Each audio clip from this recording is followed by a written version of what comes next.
The Cowboys got big games from their two stars, Dak Prescott and Ezekiel Elliott, on Saturday night. Zeke finished with over 100 yards on the ground, including a touchdown run that put Dallas up by 3. Then late in the fourth, Dak had maybe the biggest play of his career, running up the middle on 3rd and 14 for the first down. Dak and Zeke won their first career playoff game, and Zeke had nothing but praise for his quarterback afterwards. Let's take a listen. What were you thinking when you saw him take off? It's simple. He's a grown-ass man. That's what it is. That's how he played today, and he led us to this win. I feel like I'm a grown-ass man just in general. So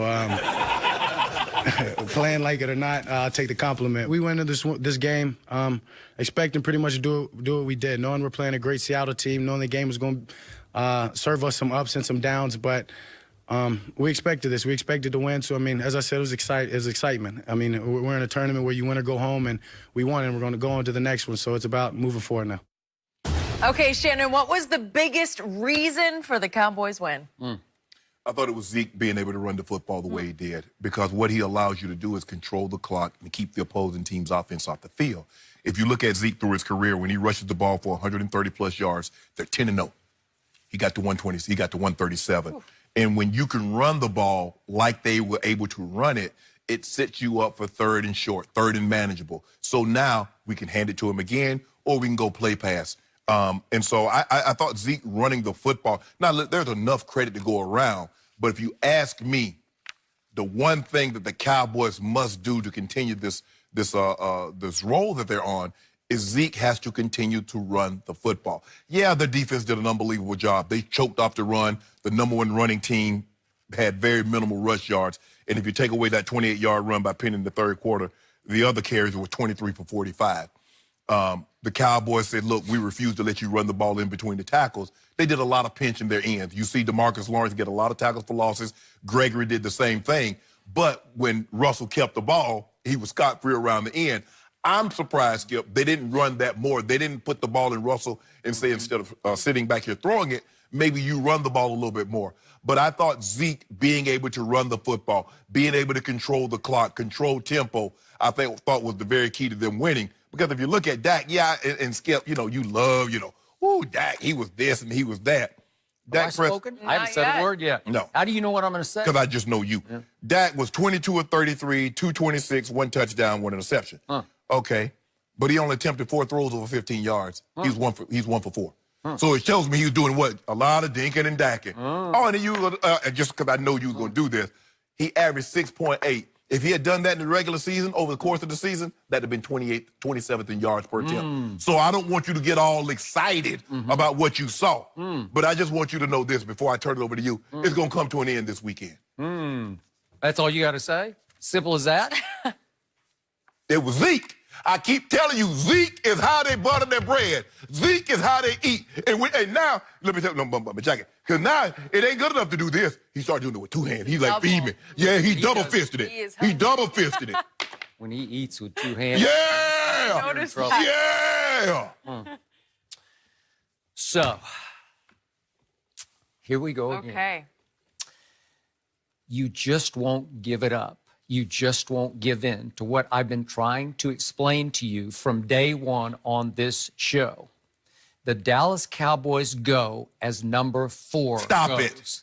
They go as Dak Prescott goes.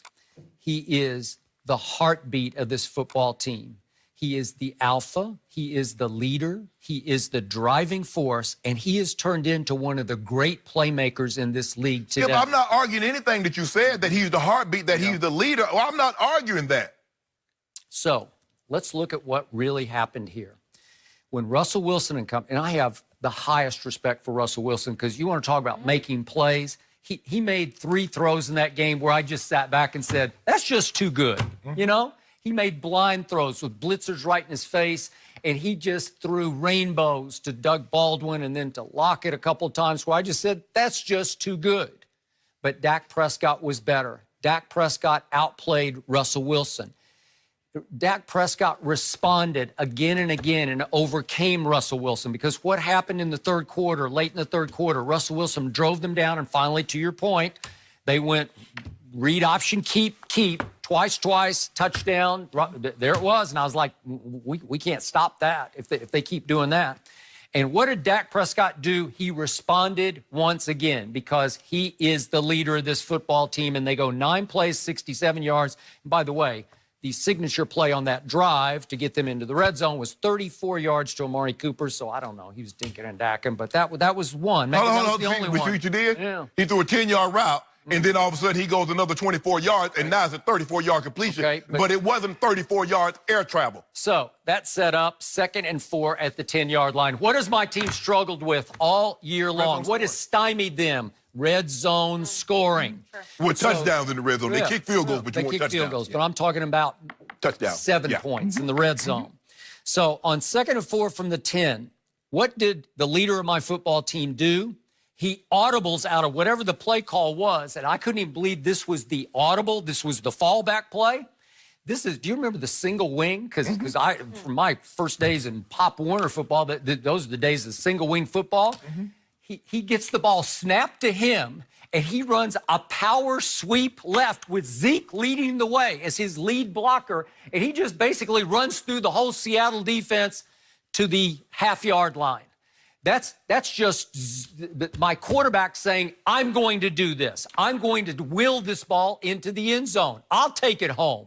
And it was a beautiful play.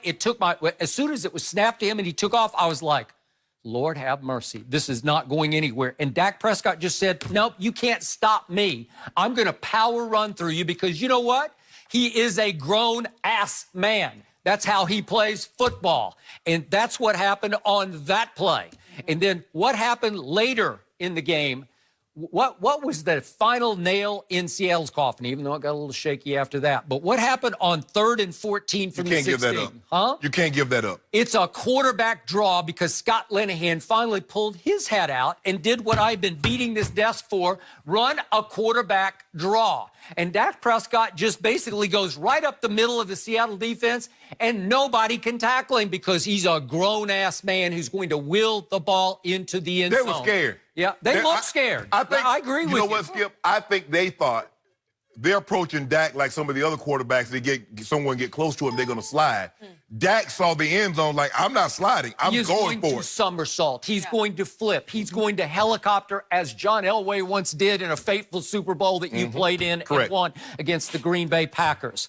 So I'm going to quote my man Lil Wayne. I'm texting back and forth on Saturday night with Lil Wayne, who's no Cowboy fan, trust me, because he's a big Green Bay Packer fan, and he's like you. He's a much bigger Zeke fan than a Dak fan. But we went back and forth a couple of texts, and this was his conclusive line, and I'm going to read it here because Lil Wayne is deep when it comes to sports. He's very insightful and profound, and he said about Dak Prescott, it's like he's playing for something more that everyone else on the team is playing for. That's how I feel when I watch him. Like, this is all guts, all heart. Like, whatever I have to do, if it's with my arm or my legs, I'm going to do that to win this game because I want this even more than anybody else on my football team wants it. Well, you can't quantify that intangible. That's just a winner's intangible. You either have that or you don't have that. And you played with guys who had it. I think you had it. Yeah. You just have it. And you can't coach it. You can't teach it. You can't develop it. I think the thing Dak realizes, Skip, is that he plays the only position that a Super Bowl matters. If a wide receiver is on a team that wins the Super Bowl, they're not going to say they won the Super Bowl because of him. Yep. You win the Super Bowl, now unless it's a situation kind of like what we had in Baltimore or Brad Johnson with Tampa. For the most part, Skip, the quarterback's going to get the lion's share of the credit because he takes the snaps and he's going to have to make a throw. He's going to have to make decisions that either help or hinder his team's ability to win that game. Okay. So Dak understands that, Skip, no matter what we think of him. And we can say, oh, it's Zeke, it's Zeke, it's Zeke. But if the Cowboys get 2 and they win the Super Bowl, Dak understands who's going to get the credit. Well, does he? I don't think he cares who gets the No, credit. but I'm just saying how the perception, how the view. All right. Skip, we look at Joe Flacco totally different because he won that one game. Okay. Joe Flacco's been terrible in the regular season. He's led the league in interception. And then now everybody, we're going to talk about him in a minute, clamoring for him. But because he won the Super Bowl, we look at him totally different had he not. Okay, so do I credit Zeke for Saturday night? Yes, I do, because he had 137 yards. But how did he get them? On one play, he goes for 44, and it's the weirdest play of the year for his run. Yeah, because Griffin, Nobody's 26. home. Nobody's home. He 26, Griffin. I hate calling out players, Jenny, but I must in this situation. You have force. You are that. You cannot let nobody. I don't even know where he went. He's up. First of all, he's off the ball, and then he goes back to the middle. For what? You are the force. I don't know. Nobody is home. Twice it happened. Bounces it off right tackle. What right? did he look? I don't know. Nobody's home. He just runs. When people say more games are lost as opposed to won, those are the type plays that get you beat. Those are the kind of plays that get DB coaches fired. Those are the type plays that get defensive coordinators fired. You have a responsibility. You are the fourth element, which means nothing is to get outside. Okay. You sound like an angry fan who because Seattle to win the game.